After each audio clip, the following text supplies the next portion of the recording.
Alpha Stream. What we can learn from WotC's core book sensitivity and inclusivity changes. Just what we need.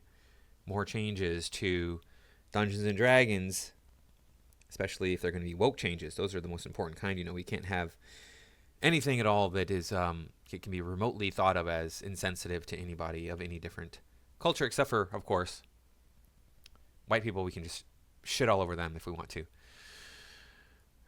This is ridiculous. But this is what we're doing today. Before we dive in, please remember to like, comment, share, subscribe. Make sure that you're still subscribed because YouTube does unsubscribe people every single day. You can find me over on Rumble and on Twitter. I'm probably only going to get out one video this week. I'm sorry. I'm just way too busy with work, and it's not going to end, apparently, ever. So, well, unless I get a different job, which might very well happen because of the way things are going. I'm like, this is just driving me nuts. The language of games evolves, just as our society evolves. Seeing the language improve over time is important to me.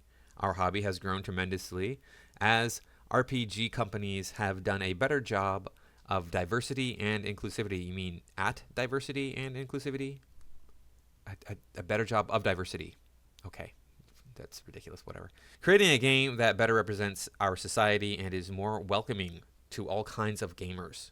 Yeah, so the reason I play games is to get away from our society, to escape from the brutal reality that I live in. Change isn't easy.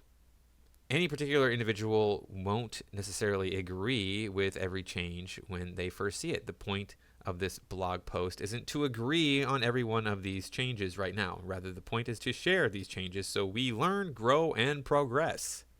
Yeah, I'm going to grow away from these changes because they're stupid. In fact, we don't even need to grow. Actually, the original writing was perfect.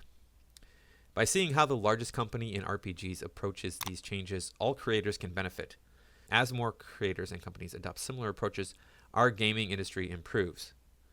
So I'm assuming this is for people who are going to make supplemental work that go along with the die 20 system. D&D's core rules, so that they can actually get their works out there for people to buy without WotC coming after them. That's what my guess is what this is all about. I have my own game. It's basically done. I just got to get it edited and put together, and then it can be out. But I'm so busy with work that I can't do any of that. Let's go ahead and get down here. I'm not going to read through all of this right here. We're going to get to the point where they're talking about the specific changes in the language in the games here. And it's going to start right here with Savagery and Civilization. Oh, decolonizing games is a common topic. Yeah, because we need to decolonize games because, if we don't, they're going to represent the worst in Europeans. It's so bad. It's gonna make the people who aren't Europeans feel bad, and we can't have that. We have to make the white people feel bad, okay? That's how it works. Seeking to address how both fiction and nonfiction writing has historically portrayed non-Western cultures and non-urban areas as lesser. Really? When was this happening? Because there were times when non-urban areas have been venerated, have been thought of as the place to go to heal. That trope of getting back to your roots, getting back to nature. It's commonplace in literature. And why are we basing this on what European writing has said? Why? That there's writing from all over the world that you could base this on. Nope, it's all about how bad Europe is. The language of our RPGs still has these depictions. The barbarian who wears animal skins and is portrayed as uneducated. Yeah, that's a class in Dungeons & Dragons. As much as I say classes are stupid, which they are, you should you're just a barbarian. That's not your class. You live that lifestyle. That's it. Ridiculous. But here now they're saying it's bad to be a barbarian, even though it's been around since the original Advanced Dungeons & Dragons. The quest to tame the dangerous wilderness and any sentient creatures dwelling there. Yeah, that's kind of the point of the game, is to go out and take on the less civilized parts of the world. Right? You're walking down the street to do minding your own business. Hey, nothing's going to happen to you. So either you're going to be the victim of organized crime in the urban area, or you're going to go out into the wilderness and challenge the wilderness to get ahead in the world. That's what these games are about, is pretending like you're a character getting ahead through means which are very dangerous to human beings. So we don't want to actually necessarily engage in them in the real world. Okay, but whatever. Most of us like playing barbarians and exploring wilderness in our games. It can be hard to think through how to preserve what we enjoy while improving the language. No, it's not. We don't need to improve the language, so that solves that problem. Well, in actuality, there is one way. Change the spelling so the words are more phonetically spelled in English.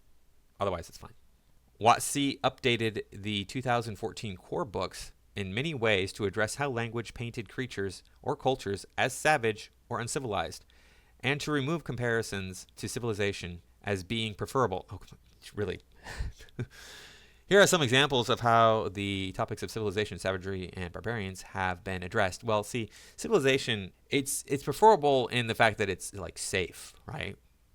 Like there's like hired law enforcement in the civilized areas, whereas you go outside of the civilized areas and more on your own. So if there's like orcs, goblins out there, and there's lots of them, and there's not very many of you, it might be preferable to be in civilization, but, you know, I'm just thinking rationally here. What do I know? Oh, here we go. Where they confront savage giants and ferocious hydra. Where they confront brutal giants and ferocious hydra. But what if the giants are savage and not brutal? I mean, then wouldn't the adjective be savage? Wouldn't that be more... What if the giants are not brutal at all? What if they're just savage? No, I don't know what to tell you. I mean, savage has many different definitions, whereas brutal basically only has one. And you can be a savage and not be brutal. You could be savage and that can refer to your violent nature, but doesn't have to. I don't know what to tell you there. This is in the Dungeon Master's Guide, so one of the core books. Monstrous predators and savage raiders. Ooh, savage raiders. That sounds fun. Monstrous predators and merciless raiders. Yeah, that sounds lame. It's part of the language. I mean, I don't know. To me, savage sounds like, okay, these are some raiders that I need to take out. Merciless sounds like, okay, yeah, just run-of-the-mill raiders. Who cares? They'll be fine. It'll be fine. The peasants can take care of them. Whereas savage raiders, I'm like, yeah, those definitely need to be taken down, and it can only end with them dying on the end of my sword. Can expect to fight savage orcs, ferocious wolves. Oh, yes, of course, we can expect to fight savage orcs. Can expect to fight ruthless bandits. Oh, yeah, because, of course, orcs are a protected class. Now, only a savage would spell orcs with a C, so, you know, tells you where the WotC's at. They're all a bunch of savages, apparently. Ruthless bandits is okay, I don't want to have ruthless bandits around, but I'd rather fight savage orcs. That takes me more out of the realm that I actually live in to another place. But of course, like I said, orcs are a protected class, so, you know, even humans can be ruthless bandits. Even elves and halflings, those can all be ruthless bandits, but only orcs are orcs. So people are, you know what, you can see what they're doing. It's so obvious here. In all three cases above, the word savage is substituted for a word that connotes the terrible nature of the creatures, or in the case below, they just use a name describing what they're doing. The evil part of the creatures isn't a lack of being urban dwellers. It's their evil and violent character. Wheel above a barbarian horde. Wheel above an invading horde. Okay. Well, what if it's a bunch of barbarians invading?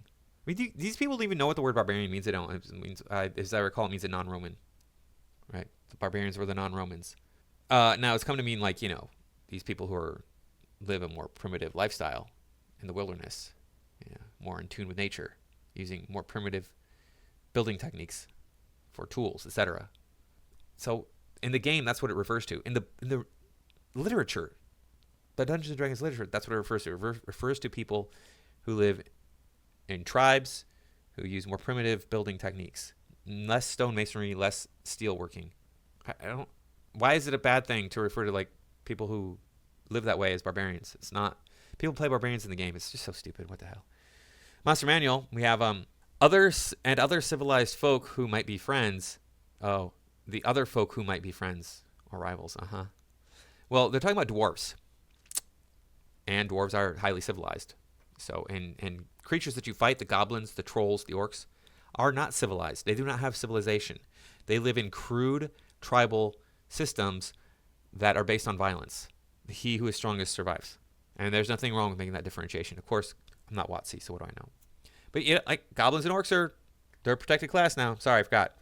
Protected citizens. Almost as numerous, but far more savage and brutal and almost uniformly evil. It changes to almost as numerous are races of goblins. Yeah, but the goblins, the hobgoblins, the bugbears, orcs, gnolls, lizard folk are evil. You have to have something to fight in the game. No, they want to make it all you're fighting white Europeans. Don't you know? That's how it is. Jeez, this is so obvious what they're doing. Raids against civilized lands changed into just raids. They hunt the wild game. Well, then, are they raiding the civilized lands? No, we can't make that differentiation because look, living in a tribal community that has stone and wooden tools is just as civilized as living in a city that has masonry and metal. It's the same thing. No, not one is more civilized than the other. No, the word civilized doesn't have any meaning anymore, apparently. They may not be civilized. Civilized. C-I-V-I-L-I-Z-I-T. When they establish layers, they settle near the rural edges of civilized lands. Now, this is talking about ogres. Ogres believe they settle near the edge of civilized lands. They took that out, Bob, referring to ogres. Ogres believe what they are told and are easy to fool or confuse. They establish layers. They settle near rural edges of settled lands instead of civilized lands. Civilized lands change to settled lands. Okay. Market research shows people see you as something of an ogre. I ought to club them and eat their bones. There's a difference between settled lands and civilized lands, although you could argue that they mean the same thing. This is so ridiculous. This is a tiny, tiny one. Let me see. Savage and terrible Quaggoths climb the chasms of the Underdark. They maul their foes in a frenzy, becoming even more murderous in the face of death. Quaggoth origins. Quaggoths were never an enlightened species, but they were not always brutal Underdark denizens.